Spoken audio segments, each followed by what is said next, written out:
going to be for a while until something new comes up. This is going to be the Wednesday show. I don't know why. It's going to be the Wednesday show. You guys would like to keep the other intro music that I do for Wednesday and Sunday. That's fine. I leave that one for Sunday. The one that I call my impersonation of Slayer playing country music.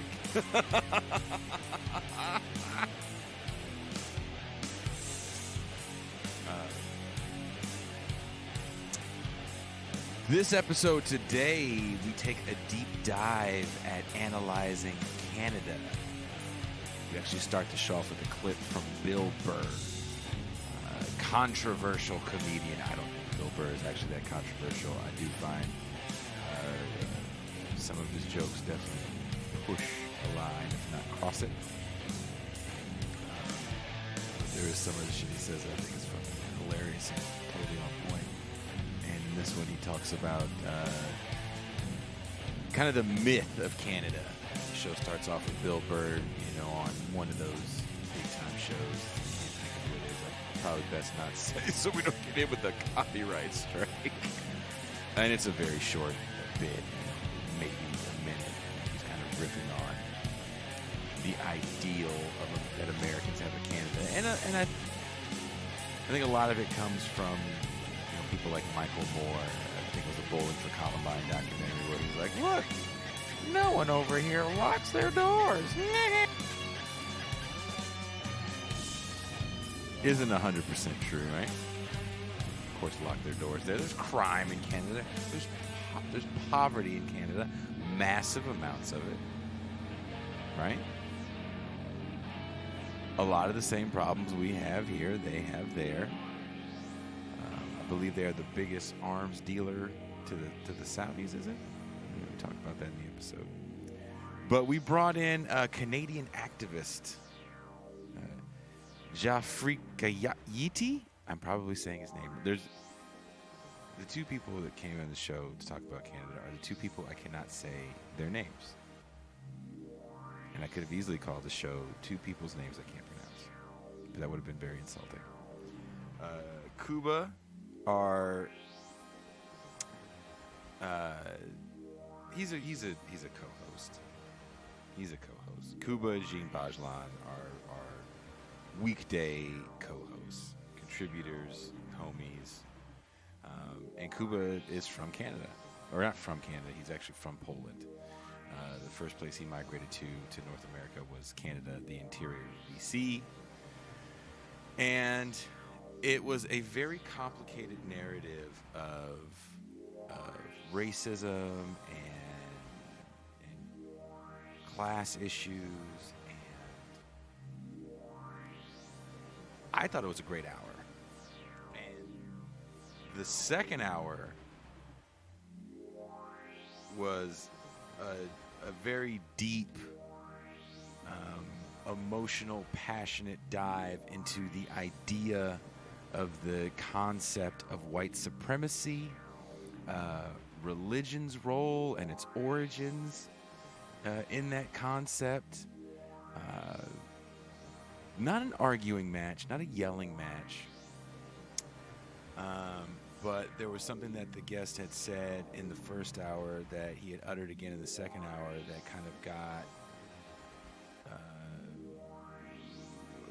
I got a little upset, but I was doing you're only listening, so you can't see me doing a million different things on my end, so sometimes I don't get so heated, but definitely Pascal had a response that was a little more passionate, pushing back against the ideal of the broken black man. And in the second hour, Jean Bajlan comes on, who's also a historian of some sort. More so Middle Eastern and Turkish history, but still a historian nonetheless. And just a great conversation. So the first hour, we kind of stayed on Canada. The second hour, and there's only one way you can get the second hour. You have to become a patron. Become a patron, and you can get all the bonus content. As I'm talking to you right now, my co-host is texting me incessantly about an upcoming guest who he just booked, but booked for a day that we already have guest booked. That being said, I don't want to take too long on this one because I really enjoyed this show. I enjoyed this concept. Pascal joked that I was Mau in Canada. It's not. Just wanted to dispel some myths. And in the chat, it was actually a good chat too. There was a lot of cats, not a lot, but a handful of cats actually from Canada that were chiming in on the chat as well. If you want to be a part of the live stream, you have to subscribe to the YouTube channel. It's youtube.com/ThisIsRevolutionpodcast. Wherever you are listening to this show, there are links in the description to the YouTube channel. You know I know that because when I upload it to the distribution site, I always put these links on there. I hope you guys are clicking them. So yes, there's links in the description. Please subscribe to the YouTube channel. Come on board for the live stream. It's a lot of fun. 6 p.m. Pacific Standard Time on Tuesdays and Thursdays. 6 p.m. Pacific Standard Time. 9 a.m. Pacific Standard Times on Saturdays. And we have a new addition to the Saturday crew. It's official. The Saturday crew consists of me, Pascal Robert, Marcus of the Left Flank Vets, Paul Prescott of Jacobin fame, and can you hear me doing a mediocre drum roll with my fingers?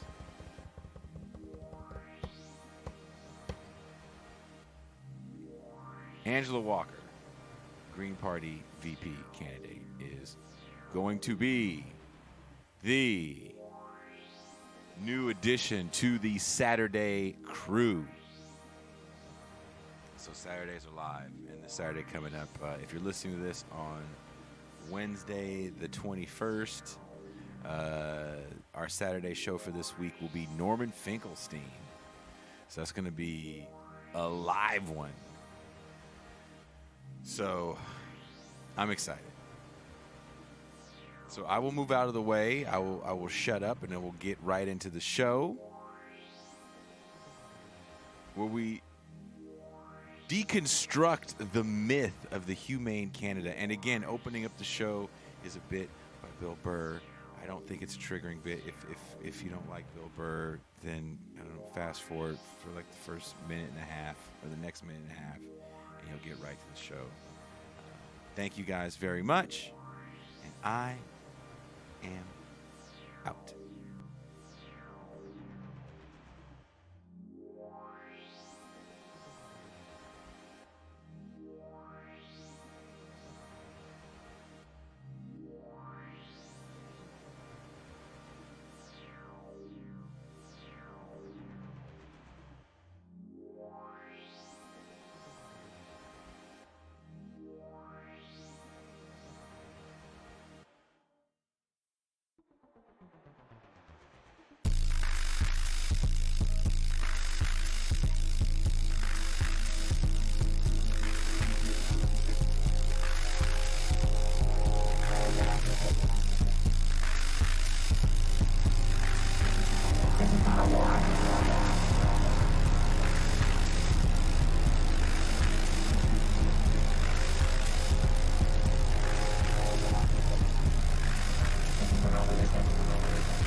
Immigration site to move to Canada crashed.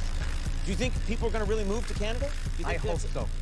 I hope so. Yeah, there's too many people here. The rent's too high and all that. Just thin it out. Give us a little negotiating thing. And then what's going to be funny up there, it's not going to be Michael Moore's Canada. What he said, oh, you keep your doors unlocked and everybody's drinking syrup and it, yeah. He didn't say everyone's drinking syrup. I'm quite Talk certain. to anybody of color that tried to make it playing hockey up there. Listen to the stories they have. You'd be like, were you in Alabama? No, it was in Manitoba. Yeah, those are still white people up there. Yeah. Just because they're on the other side of the invisible line doesn't mean that they're not going to act like white people. Yeah. So you're not a big fan of Canada, is what you're saying? No, I love Canada, but I don't go up there with like this starry look in my eye, like everyone's going to be riding around on mooses, right? It's just like these people, they're human beings. They're selfish. They're into what they want. Yeah. Yeah. You know, I don't know. Conan, I really don't, I don't pay attention to things. I know. That's why I love getting your take. Do you think the debates had any impact at all? We had to watch so many debates. Do you think it had any impact on the election? No, I think people already made up their mind. Like, I was dying laughing by the fourth one. I was just like, who are these people sitting there in the fourth debate going like, well, I don't know, but, well, that was a good point. But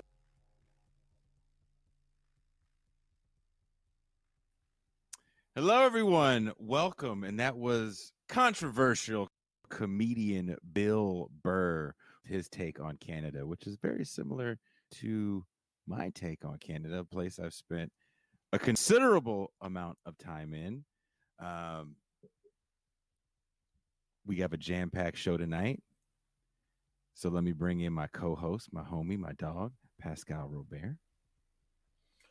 Yes, brother Jason Miles. How you living, my brother? Good. You must be in a good mood because you came in like Shabba Ranks. He was like, like he's about to do a dance hall song. You got jokes. I do.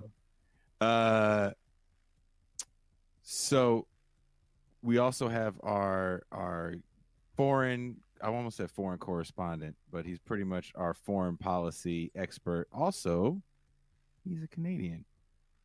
Cuba. I'm not even, you're just Cuba. The pleasure is mine. There's only one. There's only one of me. There's also that island in the Caribbean, but my lawyer says that I've got a very strong case, and by 2022, you'll expect a name change over there. I own the copyright. I've got the better IP position. You know, people know me. Cuba, what's that? It's even not pronounced correctly. And then people say Cuba. They don't even say Cuba. Yes, because they can't. You know, this we're on the wrong side of the Vistula River. And Pascal, would you like to introduce our guest for this evening? Yes, I would like to introduce very well-renowned Haitian activist brother Jafrikayiti, Jean Civil, who has been a long-time advocate and activist on behalf of the Haitian people in Canada. We do have quite a few Haitians in Canada. He is a graduate of Waterloo University with a B.Sc in biology. He's an author, radio host, public speaker, activist, artist, and Canadian civil servant.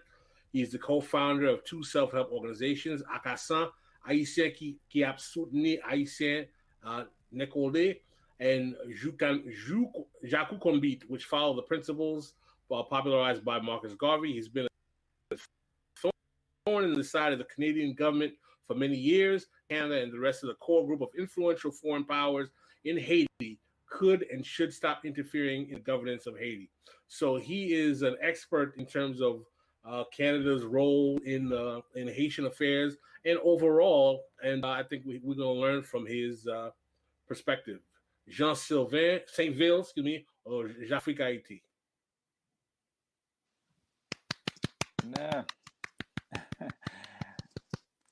Happy to be with you, brothers. Thank you again for joining us. I was pretty excited. Pascal hit me up.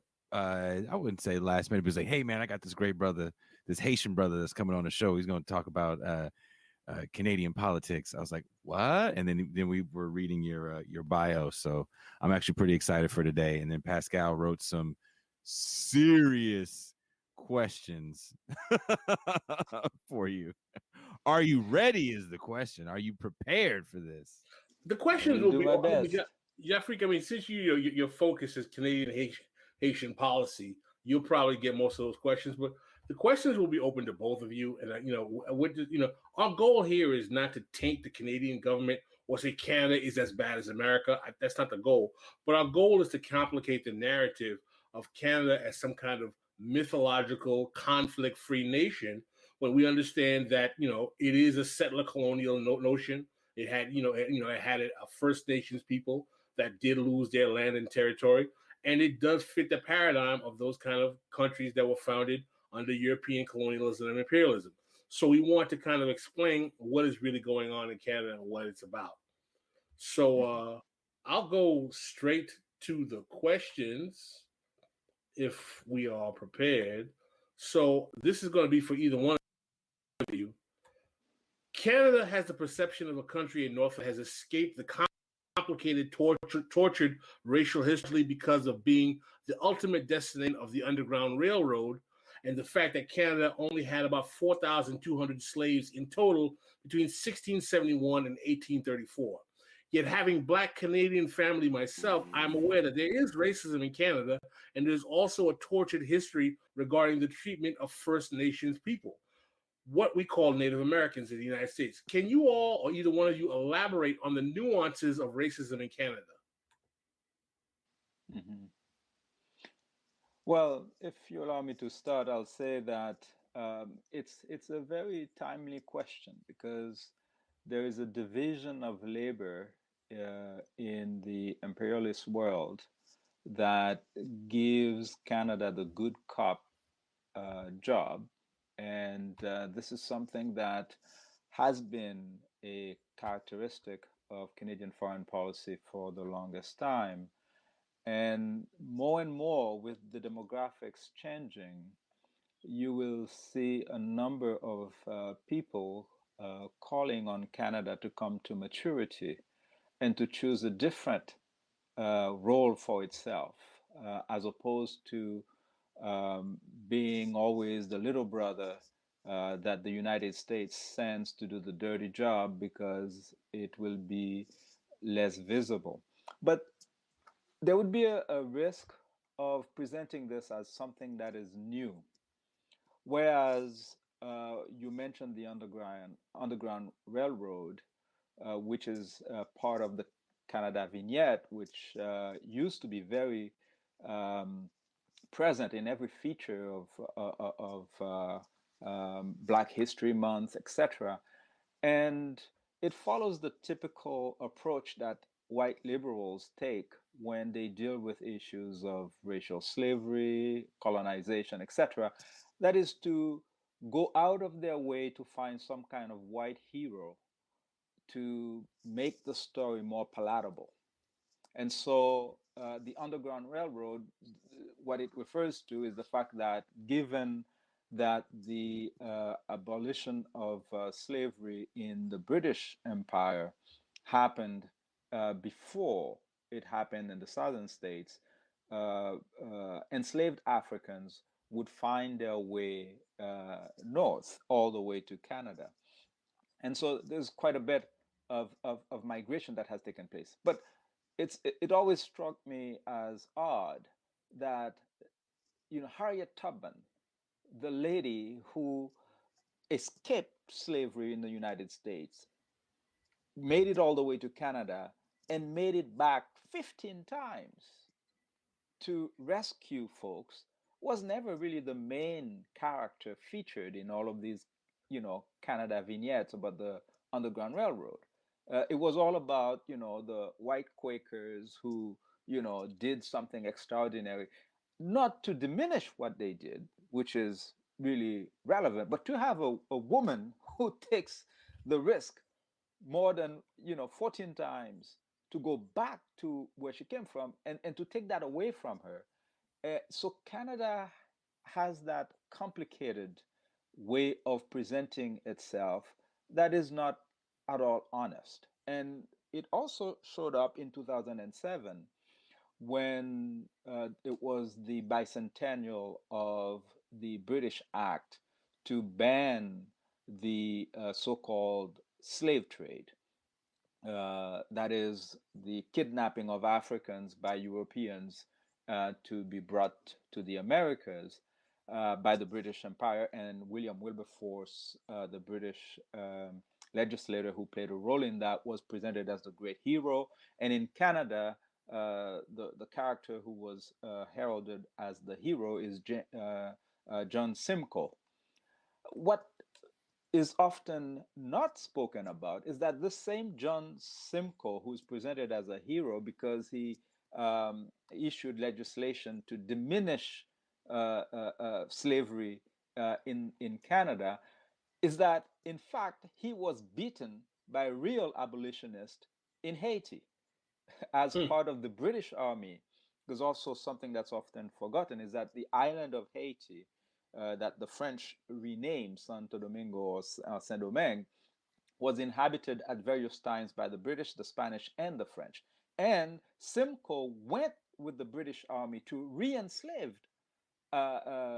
freed Africans, and he was beaten so badly that he had to run back to Canada. And this is the guy that, with the power of white supremacy, that in 2007, along with William Wilberforce, who, by the way, did not agree with the freeing of Africans. He said that it would be a big mistake to free the Africans right away, that it would ruin economically the owners and the slaves, and that it had to be a gradual thing. And so this is, Canada does not escape the fact that to this day, the inheritors of the crime of racial slavery have not managed to look squarely at history and take the lessons, the right lessons from it, from my opinion.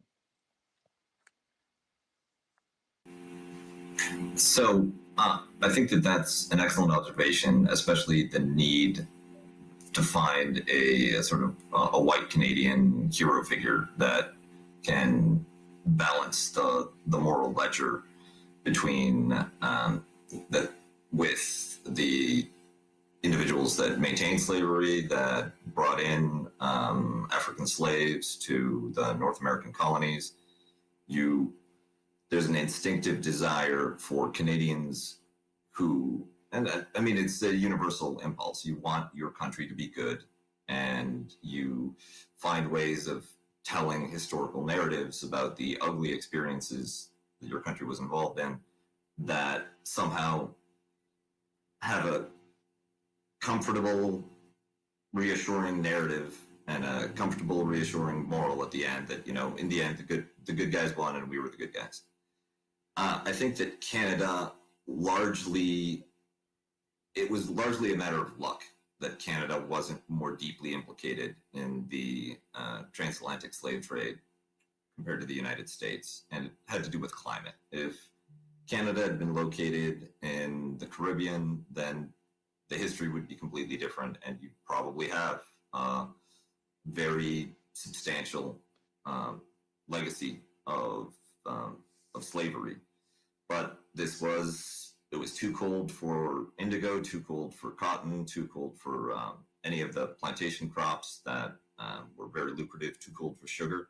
And instead you had a bunch of empty space that first gave rise to a fur trade, which created a very complicated and ugly dynamic with the First Nations, and later with the opening of the interior through the Canadian Pacific Railroad, made for a very reassuring story of white agricultural settlement.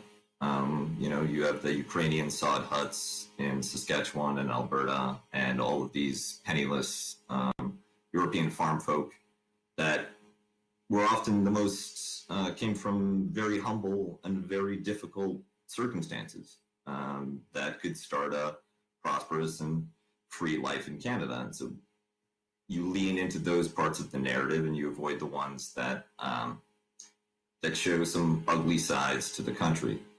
Although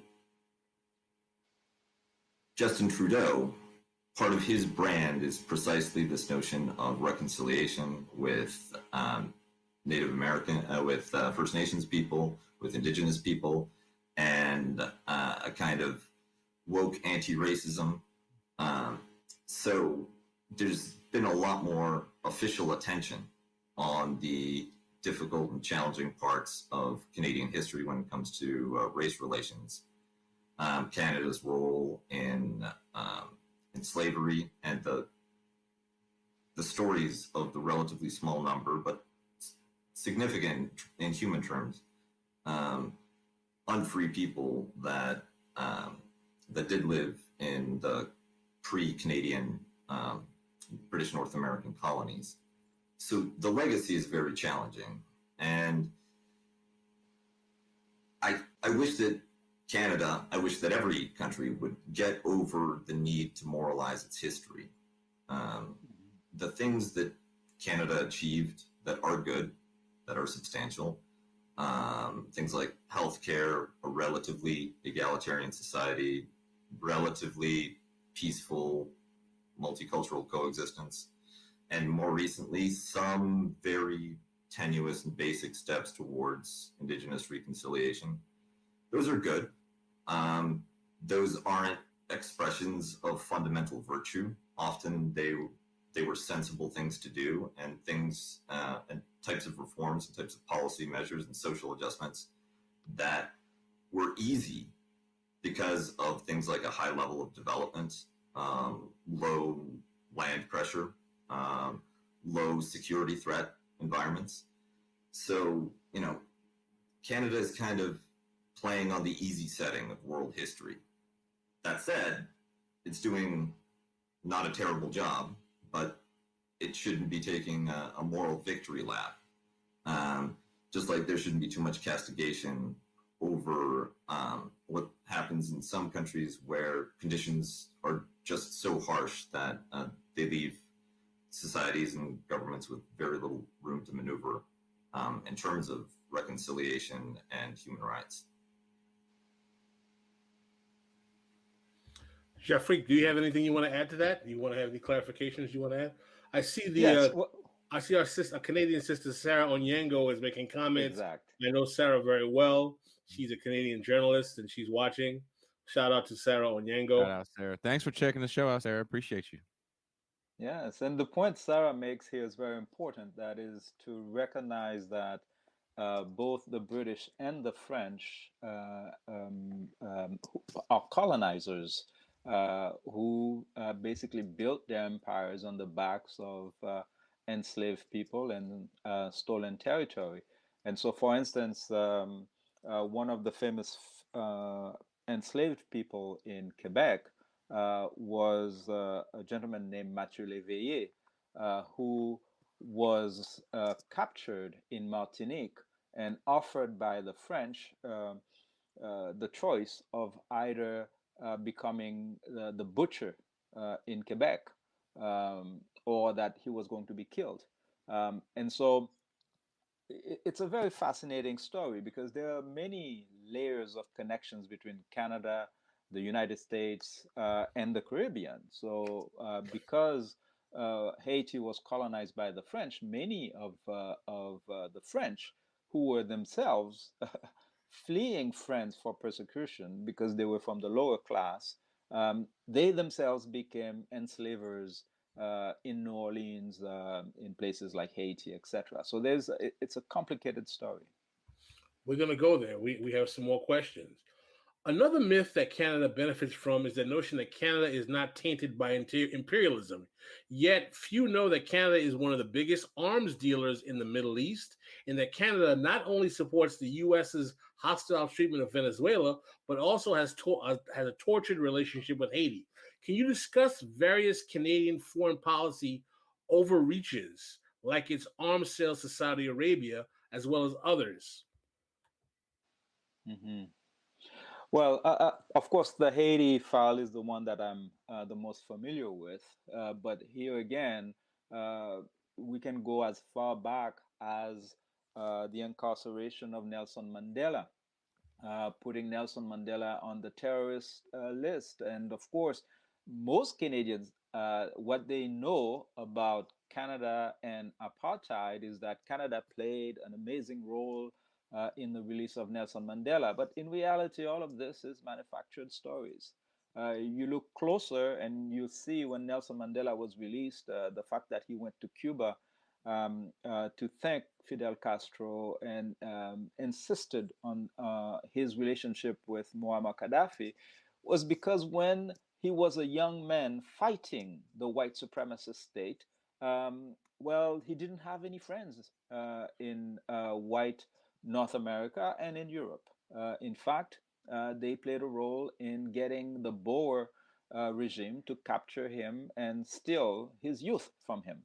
And some people are aware of it, but in 2007, Winnie Madikileza Mandela, who was never liked because she is an African of the type that doesn't compromise with white supremacy, she was denied a visa, an entry visa to Canada in 2007. So, this to say that whatever I'm going to be talking about with regards to Canadian foreign policy towards Haiti is not something unusual or something that departs from what has been done, whether it is in South Africa or in the Congo, as essentially a white supremacist movement is a global movement. And this is something that's seldom discussed, that the fraternity that exists among white supremacist states never stopped. So most of your viewers are probably aware that Haiti is a country that gained its independence by fighting the armies of Britain, Spain, and France. It's the only place in the Americas where Napoleon Bonaparte's army was defeated. And it happened at a time when there were wars in Europe between the British and the French and the Spanish, etc. But it so happens that the Americans and the French were all very clear in their minds that although Haiti, having defeated the army of Napoleon, made it easy for the United States to double its size by acquiring Louisiana. And Louisiana is not the state that we know today. It was half of what we call the United States of North America today. And the only reason the United States could purchase Louisiana for such a cheap price was because Napoleon Bonaparte had lost all hope of his empire in the Americas, having lost Haiti, which was the most prosperous colony, more prosperous than all 15 British colonies together, combined in terms of products, annual products. So that said, it's important to note a statement from Prince Charles Talleyrand, who was foreign minister of France at the time. He wrote to James Madison, who was Secretary of State before he became president of the US. And he said, the existence of the Negro people in arms is a terrible threat for all white nations in the world. And so the United States started with an embargo against the liberated African state of Haiti. And so, these people had liberated themselves, but they couldn't trade with anybody. And so they were, in a sea surrounded by hostile white supremacist states that practiced racial slavery. So, of course, Haiti won its independence in 1803.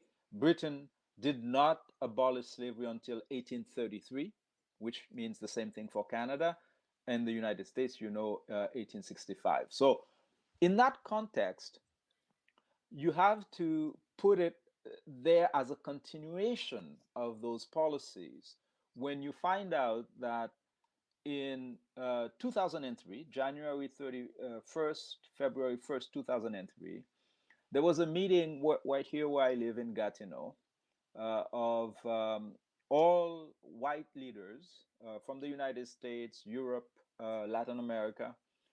They were discussing the future of Haiti, and there was no Haitian invited to the discussion. And these white people, men and women who met, decided that they will put Haiti under UN tutelage. They will overthrow the Haitian president, who, I remind you, was an elected president. His election was by far more democratic and predictable than the election of George Bush in the year 2000, the same year. You all remember what happened in Florida, where Jeb Bush, George Bush's brother, helped him become president. Now, what happened is that these white men and women who met and decided they're going to put Haiti under UN tutelage, less than 13 months later, white soldiers, which we do not have in Haiti, entered the residence of the president, kidnapped him and his wife, and took him to the Central African Republic, where he was kept in exile for a while. And then you had Danny Glover, Amy Goodman, Maxine Waters from the U.S. Congressional Black Caucus, who went there and rescued President Aristide so that he could return to the hemisphere, but he couldn't go back to Haiti because by then Haiti was occupied by the white supremacist states, and a puppet prime minister was put in place, and so he had to go to Jamaica, where he was reunited with his two small daughters, and then they found exile in South Africa, where he remained for 7 years. Now, this is an extraordinary story. Most people cannot understand that in 2004, which was the bicentennial of the end of racial slavery in the Americas, starting in Haiti, a gang of white leaders meet and seriously decide that they're going to kidnap the president of Haiti. And they insisted, if you read the article by Michel Vastel, they insisted that this must happen before January 1st, 2004. And the justification that the Canadian minister, Denis Paradis, gave for that was that in his estimation, by 2019, there were going to be 20 million Haitians. And he described it, and I kid you not, you can go and read on the internet the quotes. He said that having 20 million Haitians living in poverty so close to them by 2019 is a time bomb that needs to be diffused immediately. I don't know. I may be the only person who is shocked by that, but I still cannot understand how, in this day and age, people can talk about Black human beings as a time bomb. And so this idea that Haitians are mouths that are feeding too much, consuming too much food, they don't realize these are brains, these are, hardworking people. And what crime did they commit? They chose their own president. And as you might have followed, President Aristide, who is a scholar, him and his wife, a professional couple, they returned from exile in 2011, and they said they were going to invest in education. And I can tell you now, if you look at the numbers of graduates from medicine, from engineering that are coming from the university that he created, it's a shame. And we don't have any evidence that whenever Haiti had a legitimate government, that it was helped by the self-claimed Friends of Haiti. But what we have as evidence is that every time, just like Brother Bob Marley sings, every time we plant a seed, they say, kill it before it grows. This is the struggle of the Haitian people. And I use the word white supremacy, and I know that some people don't like that term. Unfortunately, that's what the evidence points to me. I know Kuba wanted to follow up real quick. Well, it's funny because part of my follow-up is to complicate the idea of this being intrinsically white supremacy, because there's a similar dynamic that plays out in Eastern Europe, where it's white-on-white violence.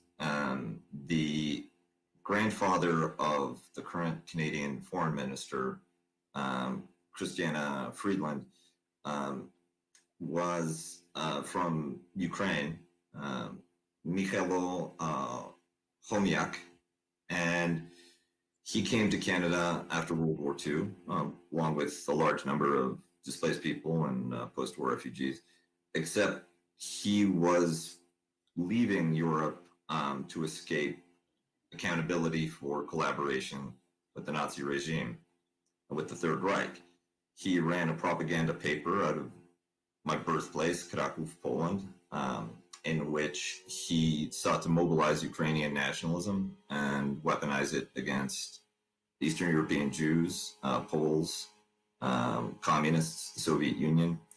And he was involved in a number of fascist and Nazi collaborationist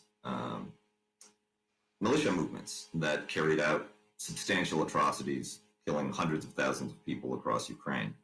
And he came to Canada. He lived an untroubled life, prospered in Alberta, and his granddaughter has become the Canadian foreign minister, and she has been very closely involved in the NATO Western efforts to use Ukraine as a proxy battlefield against Russia. She has sponsored and pushed the anti-Russian government in Kiev, and the current president of Ukraine is that he was elected fairly. However, the pro-Russian government that was deposed in the Maidan revolution, that was also a fairly elected democratic government, but various factions of Ukrainian society, including the Ukrainian far right, including nationalist groups that were the direct successors of those Nazi collaborationist fascist militias, overthrew organized protests.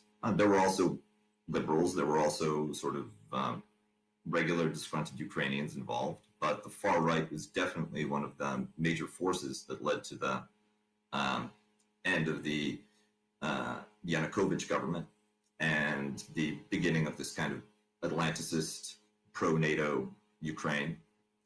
And she has been active in trying to secure as much support as possible for Ukrainian groups fighting Russia, including now paramilitarized fascist, not nationalist organizations that stem directly from those same Ukrainian extremists that participated and perpetrated parts of the Nazi Holocaust in Eastern Europe.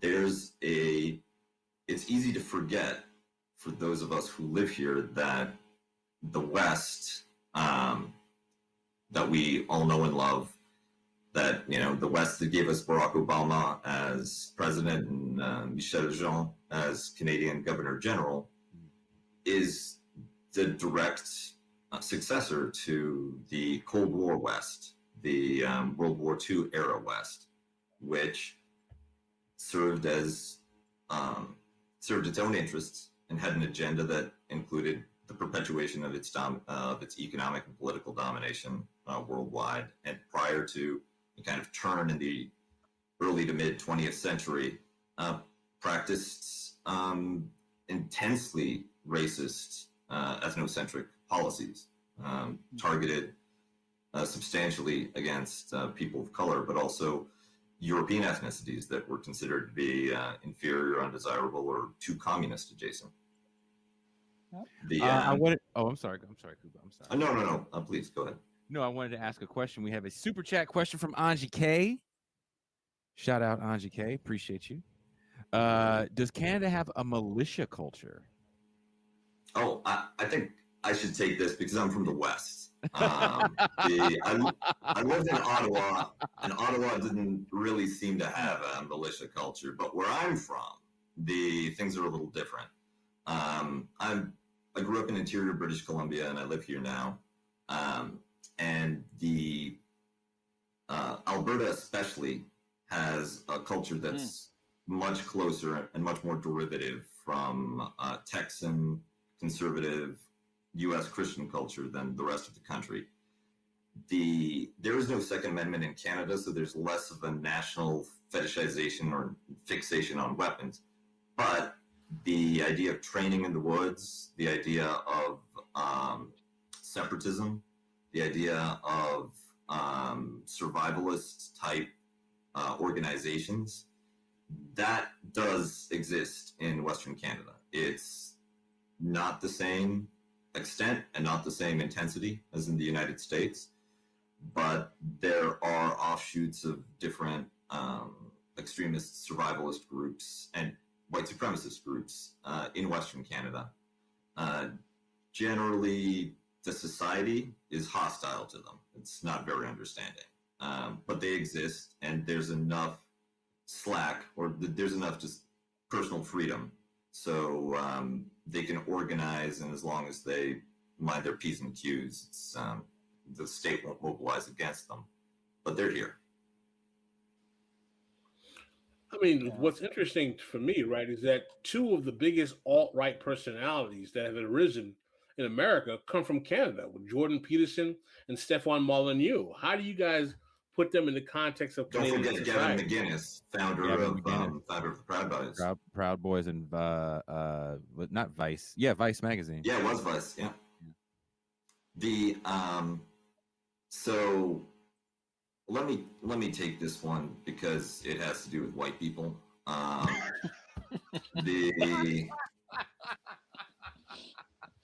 And there's wait, how do you square that though, Kuba? Like,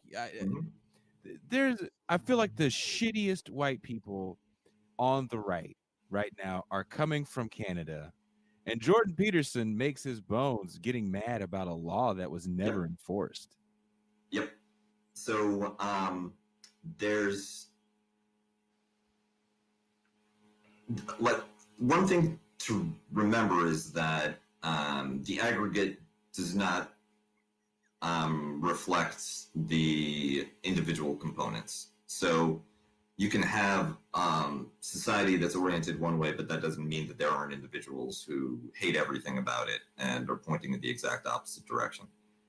And until the 1960s, until the Trudeau turn, which ended racist immigration laws, I saw that was a question in the chat. There were absolutely racist exclusionary laws against immigration for non-whites right up until the 60s. Until then, Canada was in much more of a sort of the mainstream of Anglo-Saxon white supremacy. What happens in the 60s is not that every white person changes their mind.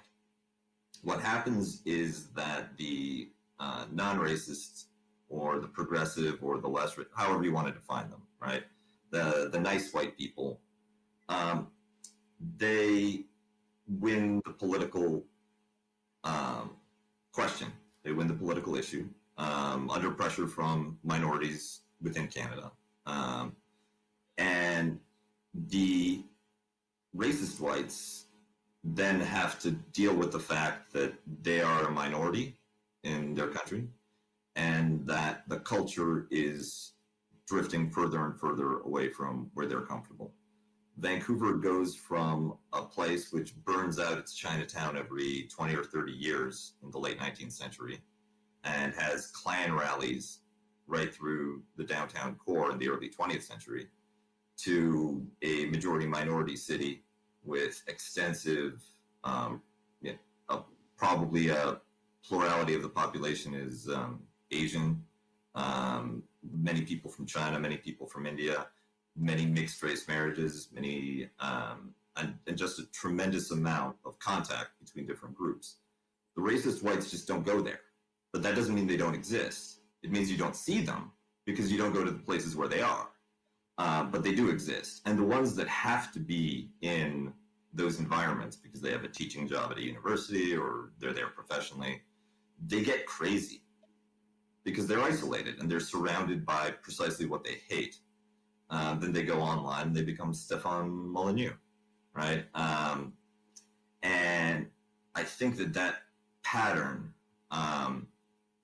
reproduces itself time and time again. There's also an incredible market for the non-Southern accented cosmopolitan, Anglophone, Fox, and further right personality in the United States. You show up and you don't come off as a redneck. You don't come off as a Klansman because your background and your accent suggests that you're not from the kind of heartland of bad American racism. But you know how to speak the code to go right up to that line and like just nudge your foot over it a little. People love that on the internet. People love that in certain American media outlets. So it's an excellent export market for the type of alt-right crazy that germinates in some like Canadian brains. Yeah.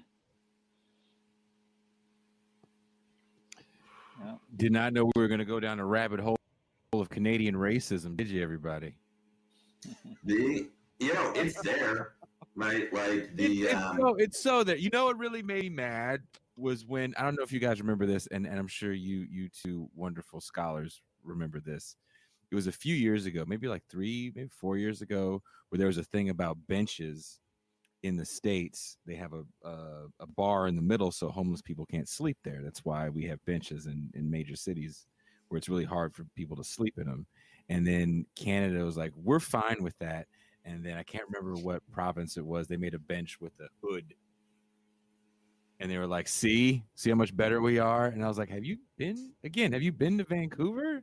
Like, have you been to the interior of the country? Have you seen how these cats have treated their First Nations? Like, I'd actually like to hear more about that. Can we talk about the treatment of the First Nations people, or what we call Native Americans in the United States? Do any of you guys have any particular stories, narratives, anecdotes, facts, figures, data? Hold on, Cooper. You over here taking up this just gentleman's time. Yeah. No, I'm just politely putting up my hand. yeah, politely, very Canadian. But I must say, honestly, it's not all myth. The fact that there is a more polite type of racism here in Canada. I think the danger of it is that people might not understand how dangerous it is in terms of being latent.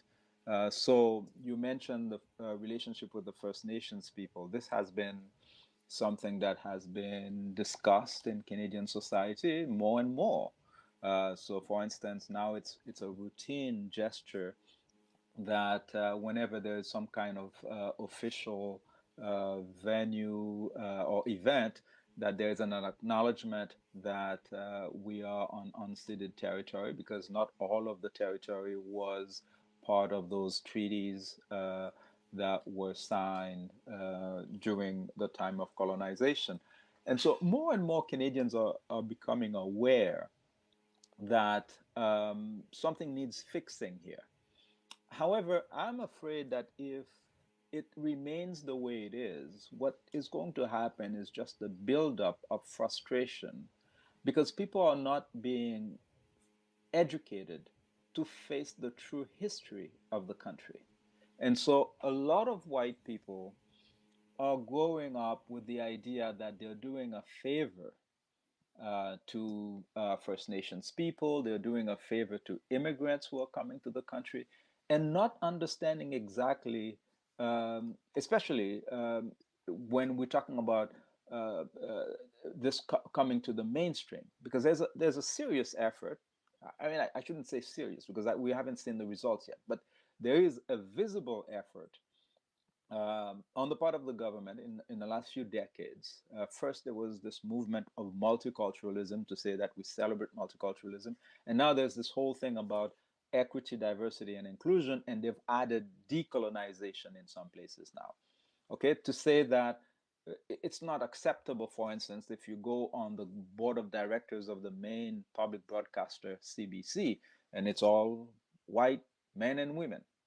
Okay, people realize that there's a problem there. You have like thousands of Black, Chinese, other Canadians who are graduating from the journalism schools, but they don't make it. they don't make it to the main broadcaster, either French or English. Now, gradually, this is happening, except that it is happening in a very Canadian way. People, for instance, you don't have debates on Canadian television about the state of the nation, about how First Nations people are being treated. There is one good thing, though, on the First Nations part, that they have their own TV broadcasting programming. But what it does is that you realize very quickly, if you spend any time watching APTN, which is the Aboriginal People Television Network, what they're talking about is not what's being talked about in the so-called mainstream. And that is problematic. I have had the privilege of traveling from every end of Canada and visiting up north in Nunavut. And it's a shame that today we have communities that don't have clean running water in Canada.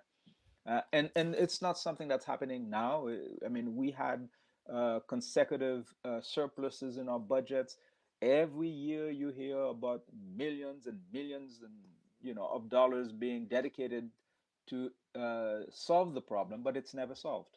And you're dealing with very fragile communities because it's very small numbers of people living in large territories.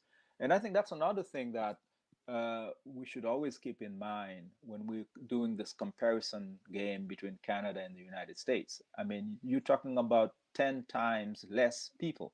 And, the Canadian population is all mostly in cities that are about 200 kilometers from the US border. So obviously, if you're talking about militias and things like that, you cannot compare it with something that's happening in the southern states in the US. These are very isolated pockets, but it's latent and it's there. And that's why, I think that there is an important work that needs to be done for this generation and the next, so that people come out of those false narratives that their parents grew up with, that Canada is better than the U.S. We've never had slavery, which is not true. And also we have Africans who've been in this country from the very beginning. I mean, Matthew da Costa, it's an African man who was translating for the so-called French pioneer. So if he was translating between him and the First Nations, that means he was there before him. Okay, so, and you have other situations where, and I know at the beginning of the show you talk about the hockey situation. I've had the privilege of meeting some young Canadians, Black Canadians in Nova Scotia, who tell horror stories about how, as soon as they started to be better than their white counterparts, they started to be harassed and eventually discouraged from playing hockey. So there are latent problems dealing with racism. And now I think we have a serious issue here with regards to anti-Asian racism that is likely to rise because of the geopolitics if it's not treated properly. Okay, I think you have some excellent observations, and certainly the condition of First Nations and First Nations communities in Canada is the poverty, the entrenched racism, especially in the prairies, but also in British Columbia, all over really, the burning of the Micmac lobster fishery, for instance, the Highway of Tears. There's clearly a very substantial undercurrent of anti-Indigenous sentiment that can be murdersome, can be outright murderous, can be violent, can be very brutal, regardless of the sort of official line of Justin Trudeau. I would say that the mainstream press actually does devote a fair amount of coverage for issues related to Indigenous people. If you watch or read the CBC, it does come up. It is an area of concern. And I would point out that legally and structurally, there's been a significant amount of change that's occurred very rapidly, given the situation that Canada was in, even if you go back to the 80s, if you go back earlier than that, prior to the patriation of the Constitution. For instance, Nunavut exists. A territory was created in order to establish a Inuit majority political unit, and it operates on the same laws and principles, the same rules as the Northwest Territory and the Yukon. That's a significant change. That's a major development and a major improvement, I would say. Similarly, the condition in British Columbia, where I'm from, for First Nations, the land claims are a major issue. We started when my family first arrived to Canada in a situation where First Nations people were just driven off their land at the point of a gun as the railroad was being built east from Vancouver. Land was simply seized. No documents, no treaties. It was pure theft, plunder at its most simple.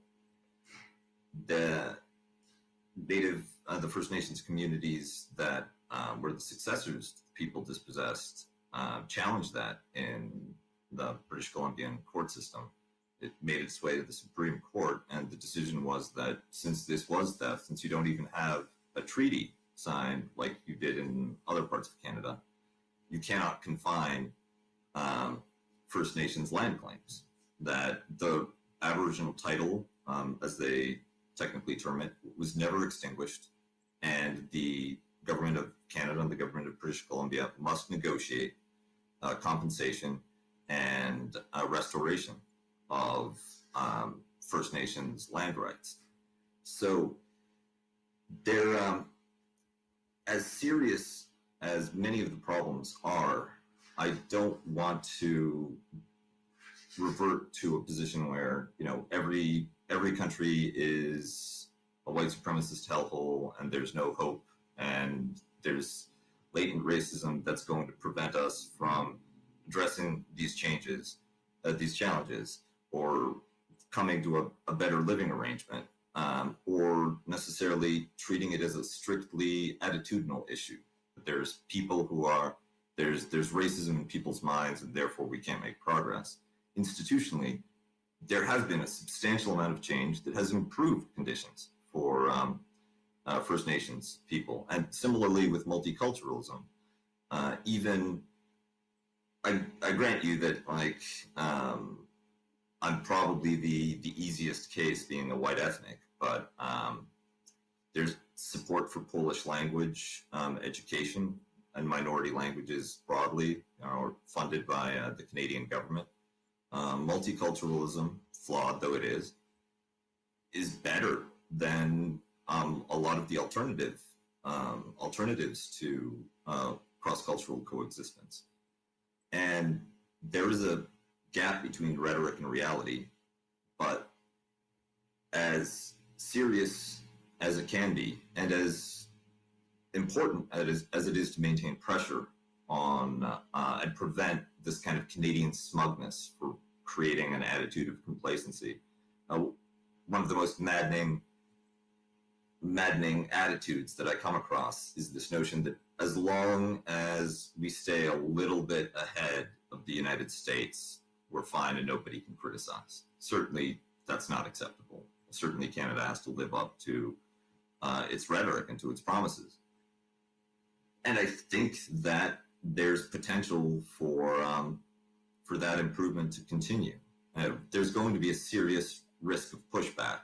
The Jordan Peterson, Stéphane Molyneux, Gavin Newsom phenomenon. Interestingly enough, some of the most enthusiastic fans of, especially someone like Jordan Peterson, are visible minority young men in Canada. He has a cross-racial young male appeal to his kind of intellectual professor daddy shtick. And and some of the racial issues, some of the problems with multiculturalism in Canada actually stem from conflicts that are not racial but ethnic in basis, meaning, for instance, Filipino Canadians and South Asian Canadians will occasionally have communal tension between groups, and the RCMP is called in. It's a white guy who has no idea what he's doing because there's no coming to grips with a multicultural problem that isn't a white person problem. And I think that Canada, one of the ways that it's playing on easy, but also one of the legacies that I think is at the greatest risk in terms of changes in Canadian culture, is the fact that white identity has not been consolidated in the same way that it has in the United States. The founding dichotomy in the United States was white and black, free and slave. The founding dichotomy in Canada was Franco and Anglo, putting aside the relationship with First Nations and Native Americans, which I know is a huge caveat. But within the colonial societies, that was the fundamental dichotomy. And in the United States, that dichotomy was dealt with through force, exploitation, direct violence. In Canada, there was a real subordination. The French Canadians were a conquered people. And this had nothing to do with superior morality. This had nothing to do with a higher culture. Simply making the calculation that if all of these French are pissed off and all of the First Nations are pissed off and we have a problem with the colonists in the US, we can't afford too harsh a regime in Quebec and in the Maritimes, well, especially Quebec. So we're going to accommodate their religion and their language. And that accommodationist first step, and this is my personal interpretation, gave rise to a society of compromise, sometimes very grudging, sometimes very slow, sometimes very reluctant. But that created a pattern which could later be applied to white ethnics, which could later be applied to visible minorities, and is now very belatedly being applied to Indigenous and First Nations Canadians. And I think that there's potential there. I'm not going to say that it's a done deal and that in 100 years. Well, let me ask my Canadian comrades. Sorry, I wasn't trying to, and I apologize for cutting you off, Kuba. Before the hour is over, isn't there some pushback though on some of the Muslim? Was it Montreal that has a law about hijabs? Yeah, and they basically followed what was happening in France, and but I think it's linked to what Kuba was just talking about. In Canada, instead of having confrontation, the two white solitudes just ignored everybody else. It's basically a narcissistic approach where basically they talk about two founding, solitudes: the French and the English, completely ignoring the First Nations people who were there, completely ignoring the Africans who came with the so-called discoverers, completely ignoring the Asians who built the railroad and all of that. And so, to me, this hasn't solved the fundamental problem. White settlements all over the planet followed the same pattern, whether it is in New Zealand, in South Africa, in the United States of Canada. I mean, they just adapted to the local reality and made some adjustments. And I think the other risk here, when we focus on the so-called white extremist, is to simply find a convenient scapegoat not to address the issue. Just like, for instance, in the United States, you know, as a Haitian, I am not worried that a fool like Donald Trump called my country a shithole. That's not my concern. My concern is that whether it is Donald Trump, Barack Obama, or George Bush, their policies are making Haiti a shithole country. That's the problem. And today, after so many people have put their hopes on Joe Biden, he's already sent more More Haitians back than the more Trump Haitians regime, back right? to Haiti than Donald Trump did. Okay, so white supremacy. I mean, some white people might find that it's nicer to have it. You know, how do they call these things? You know, when you have decaffeinated. We don't care whether you make it nicer with a smile or not. It's just in 2021, we need to be more civilized than that.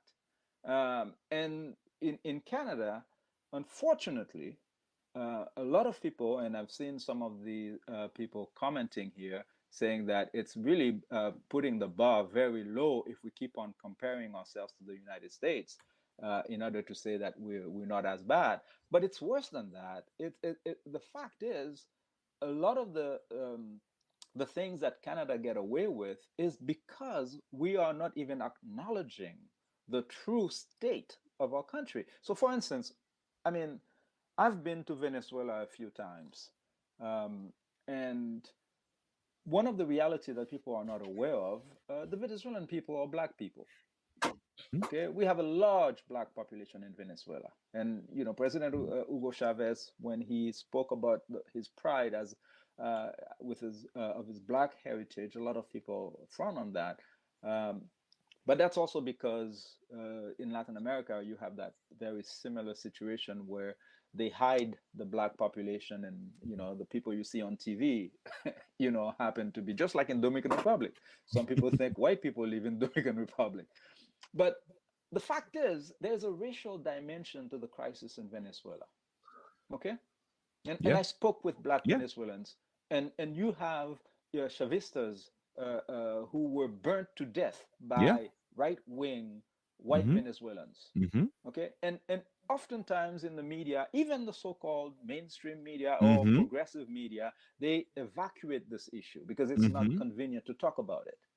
Okay? So I think we need to realize that it's not like there are some racist whites and some good whites. White supremacy doesn't care. It doesn't even care whether you're white or black. Okay, Colin Powell was supporting white supremacy during the whole time he was there. And I would argue that Barack Obama, by sending bombs in Africa, was supporting white supremacy. You see, white supremacy doesn't ask you whether you agree or not to join in. It just shows up, and you have to make a special effort to say you reject the white privilege that comes with either your lighter skin. For instance, I'm a lighter skin Haitian. Okay? And there's white privilege that I can benefit when I'm in Haiti. I have to reject it. And to me, it's problematic that when we're talking about people who fought slavery, you know, the names that come up are William Wilberforce or Victor Schlossler. All of these fools never really wanted slavery to end. Whereas a man like John Brown, who was a white man, took up arms and fought against white supremacy. And when he was captured by the US and killed in 1859, okay, it was Haiti that decreed 3 days to honor John Brown. And the impoverished people of Haiti collected money, $20,000 at the time, to send to the widow of John Brown. To me, we need to really look at the fact that white supremacy is mainstream. It's not some isolated thing. And otherwise, what you're going to have is people tell you that, well, in Canada, we've had Michaëlle Jean as Governor General. She was nothing. It's a figurehead position. She represented the Queen of England. Okay? When the issue of reparations was being discussed in 2001, there was no one in authority in Canada to stand up and say, well, yes, this is a good thing to think about repairing the damage that was caused to the First Nations people of Africa and of the Americas. Instead, Canada joined the white supremacist states and boycotted the Durban Conference. To me, to have a woman like Michaëlle Jean becoming Governor General of Canada, if it was really more than a symbolic thing, she would have been the first champion of reparations. We didn't see it, and so I think there's a risk here that, especially with this Black Lives Matter movement now, when every white leader takes a knee, takes a public gesture, and then next month another Black person gets killed, and then we're back in the streets again claiming Black Lives Matter, Black Lives Matter. We really need to look at this thing much deeper, and I can tell you, the stats don't lie. Okay, if you go to jail, to the federal jails in Canada, you will think that demographics of Canada is much different. The jails are Black in Canada. The jails are also that doesn't indigenous. Make sense. Yeah, I was gonna say, and indigenous. Yeah. It doesn't make sense. Like we don't even represent. I don't think we're 12% of the. We're 9% of the population.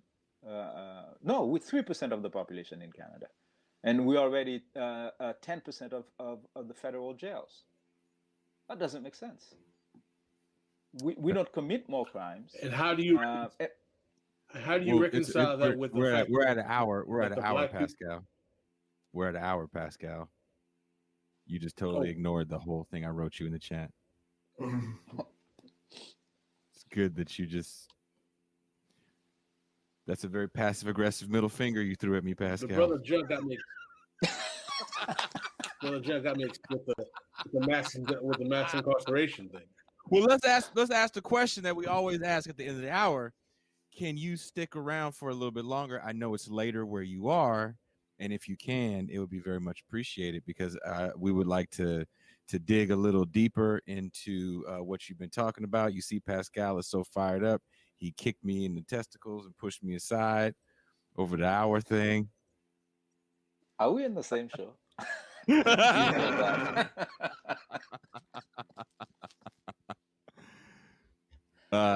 So if you're down, if you have to go, I totally understand. I know it's late where you are. You're down? Yeah. Oh, you said nothing but a word. All right. We're gonna send you another link to the post game. It's the after hours. The post game is another show. I'm trying to trademark this, Kuba. After hours. You just white supremacy all over my. No, I'm just playing. I'm messing with y'all. So, so you're gonna take questions from the audience? Or? Yeah. With the next part, the chat's actually gonna be on the screen so you guys can see it. Because right now you're only seeing kind of select quotes that I show. And when we go into the after hours part, it's only patrons. So it's people that actually are patrons of the show that pay a small monthly fee, and we give them special bonus content. Pascal actually had very long questions that I will honestly say were slightly longer.